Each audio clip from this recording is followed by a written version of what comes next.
Have you ever felt different? Like the world wasn't quite built for the shape of your soul? Like the things that made you you were the very things that pushed you to the edges of belonging? I know that feeling. It's a cold ache, a quiet loneliness that whispers you're too much or not enough. This isn't a story about fitting in. It's a story about finding your power in the spaces between the lines, in the shadows where the extraordinary takes root. It begins in Everglimmer, a town nestled amongst rolling hills, where cobblestone streets wind like forgotten memories. A town that seemed idyllic, but often held its breath around anything that didn't quite conform. There was Willow. Imagine sunlight caught in a tangle of wildflowers. That was her hair. She wasn't just around plants, she understood them. As a child, a single, heartfelt laugh could coax a drooping petal back to life. But her tears were magic. Wherever they fell, a vibrant patch of moss would bloom, a miniature emerald world born from sorrow. She carried the weight of nurturing, the quiet responsibility of life itself. It wasn't always easy, feeling the pulse of the natural world so intensely. Sometimes it felt like carrying the world's sadness on her shoulders. Then there was Luna.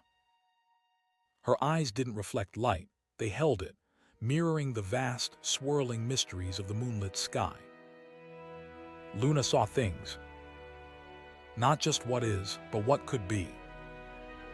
As a little girl, she'd blurt out warnings that sounded like nonsense. "Mama, be careful with the teacup, it will break." And inevitably, the teacup would shatter. People called her strange, a little unsettling. But the visions weren't random. They were a torrent, a constant stream of possibilities, and learning to navigate that current to decipher the whispers of tomorrow was a burden she bore in solitude. Imagine just knowing, what's around the corner and being powerless to stop it or explain it. And Ember. Oh, Ember.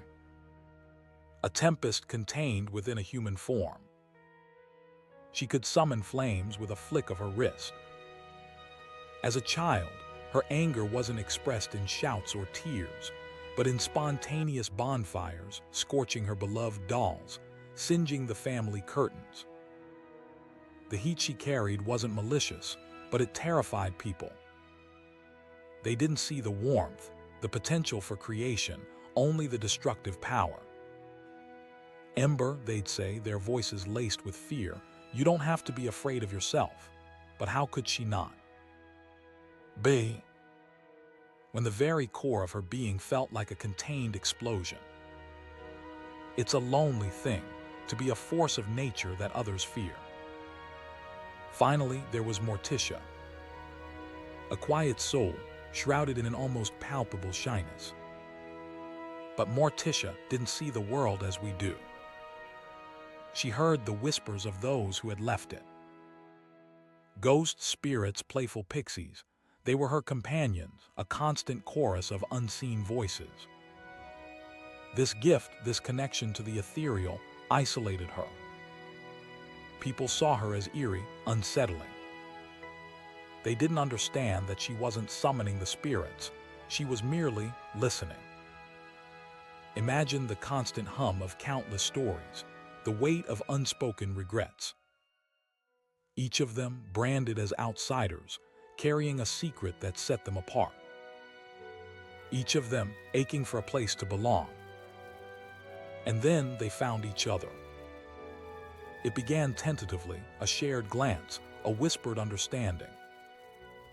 Willow offering a soothing balm for Ember's burns, Luna warning Morticia of a restless spirit, Morticia guiding Willow to a hidden grove of healing herbs.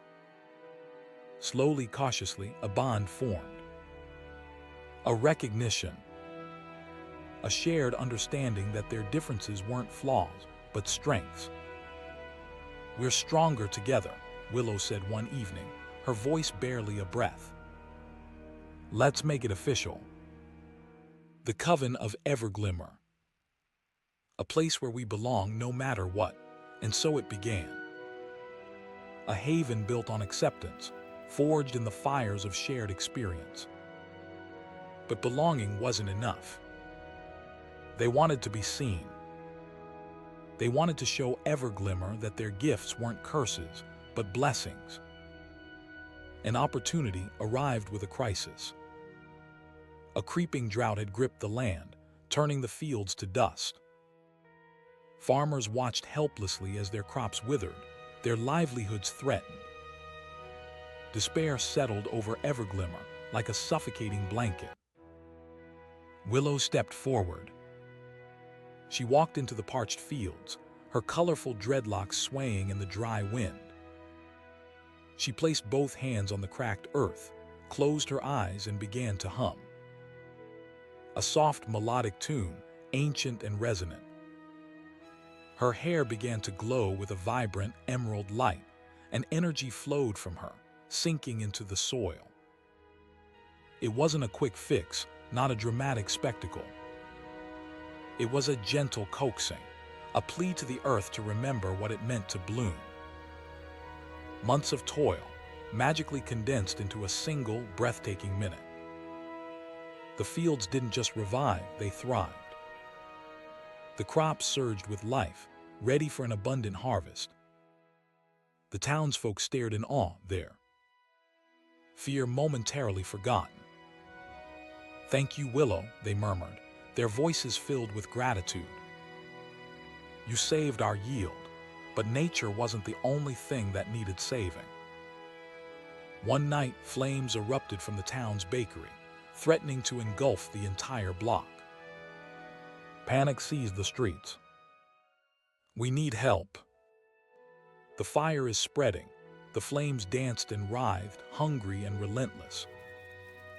Then Ember arrived. With a determined set to her jaw, she raised her hands and the flames responded. They didn't roar and rage, they listened. It was as if she spoke a language only they understood. She didn't extinguish the fire, she guided it, drawing it back, containing it, until it flickered and died, leaving only smoldering embers. "How did you do that?" someone asked, their voice trembling with relief.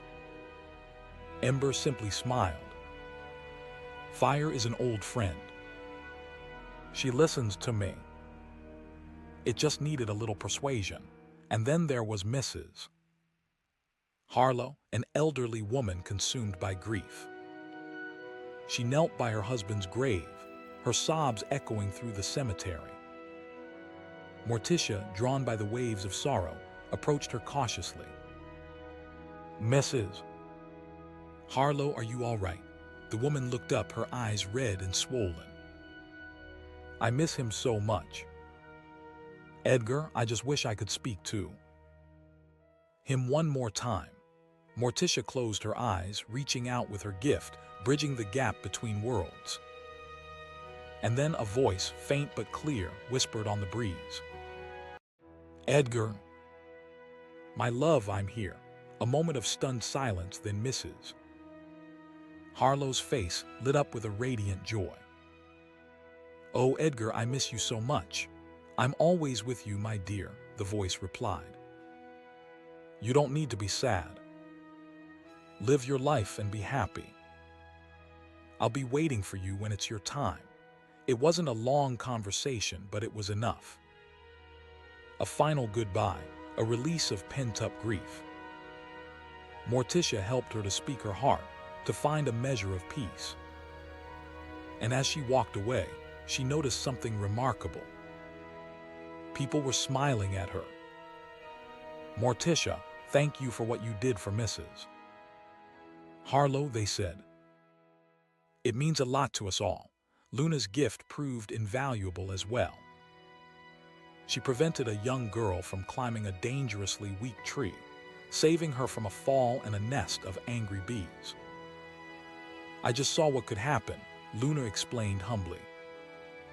But the townspeople didn't see humility. They saw a guardian angel. "Your gift is a blessing to this town," they told her.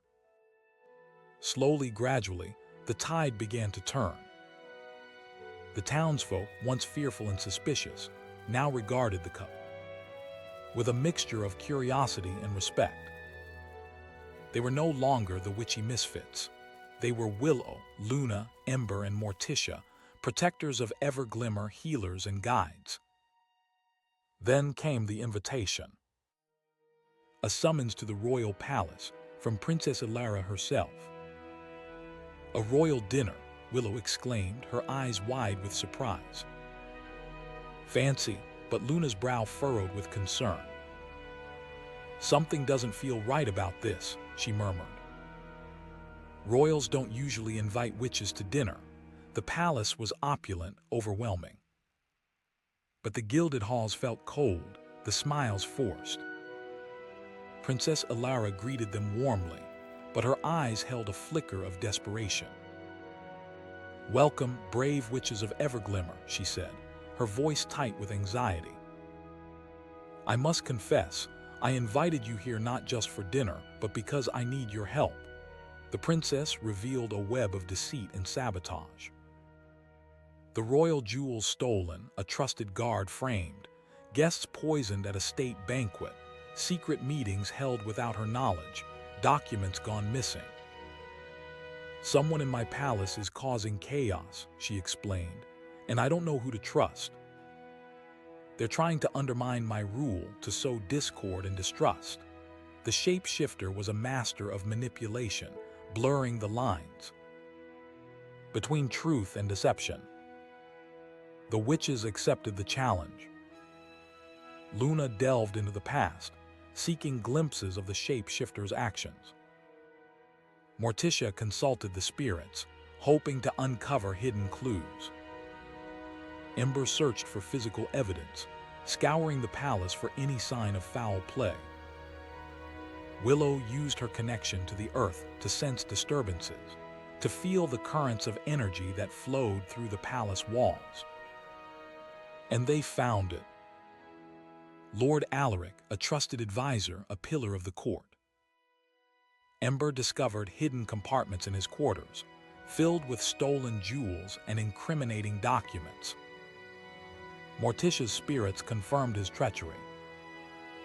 Luna saw visions of him impersonating the princess, spreading lies and manipulating events. The evidence was undeniable. They confronted him in the throne room. "We know it's you, Alaric," Willow said, her voice unwavering. "Show yourself," Alaric sneered, his eyes gleaming with malice. "You think you can defeat me?" The battle wasn't one of brute force, but of skill and synergy. Ember summoned flames not to destroy, but to reveal Alaric's true form. Luna used her visions to anticipate his every move. Morticia called upon the spirits to bind him, to disrupt his shape-shifting abilities. Willow, drawing strength from the earth, created a protective shield around the princess. It was a dance of power, a testament to their combined strength. Finally, Alaric was defeated, his true form exposed. The kingdom was saved. Princess Ilara showered them with gratitude. "You saved my kingdom," she said, her voice filled with emotion. "Our kingdom," Willow corrected gently. "Everglimmer and its people are our home." The witches returned to Everglimmer, not as outsiders but as heroes. They were celebrated, honored, and finally, truly accepted. And from that day forward, Everglimmer flourished, protected by the magic of its unlikely saviors. But this isn't just a story about witches and magic. It's a story about embracing what makes you different. It's about finding strength in vulnerability and power in connection. It's about understanding that the things that set you apart are the very things that make you extraordinary. Because sometimes, the most beautiful magic isn't about changing the world, it's about changing the way we see it. and about finding the courage to let our own unique light shine, even in the darkest of times. Don't be afraid to be the wildflower, the moonbeam, the flame, the whisper. The world needs your magic. It needs you. Because the truth is, we all have a little bit of magic within us, waiting to be discovered. And sometimes, all it takes is finding your coven, your tribe, to finally set it free.